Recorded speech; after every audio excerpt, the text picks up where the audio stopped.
Greetings from Alec in Michigan, up atop Avalanche Mountain, the view of Lake Charlevoix.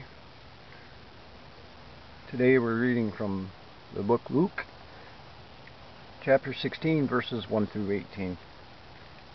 Jesus told his disciples, "There was a rich man whose manager was accused of wasting his possessions. So he called him in and asked him, 'What is this I hear about you? Give an account of your management, because you cannot be manager any longer.' The manager said to himself, 'What shall I do now? My master is taking away my job. I'm not strong enough to dig, and I'm ashamed to beg.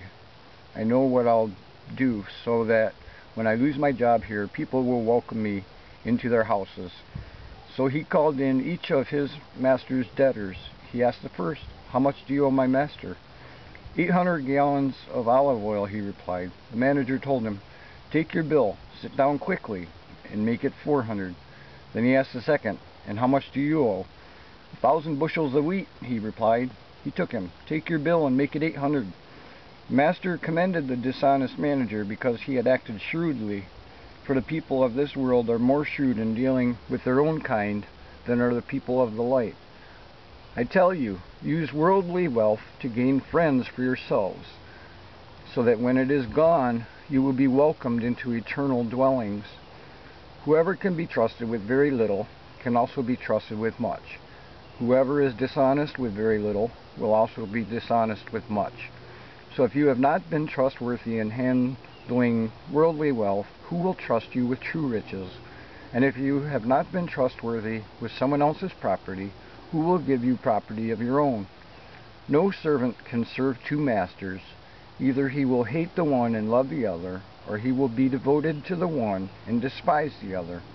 You cannot serve both God and money. You cannot serve both God and mammon. So you cannot be good and evil. If any evil proceeds forth from you, then you are evil."